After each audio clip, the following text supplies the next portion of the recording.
बनवा से निकले बनता पसी सीता के समझावेली हो ये सीता हम बनब सासुरे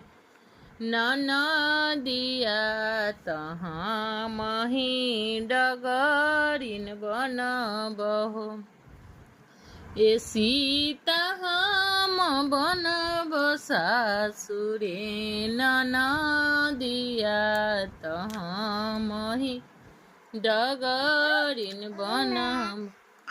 एक घड़ी बीतले पछिली घड़ी अवरु दूसर घड़ी हे ए लाला नाती सर घड़िया भइले लवकुश बन में उठे सोहर।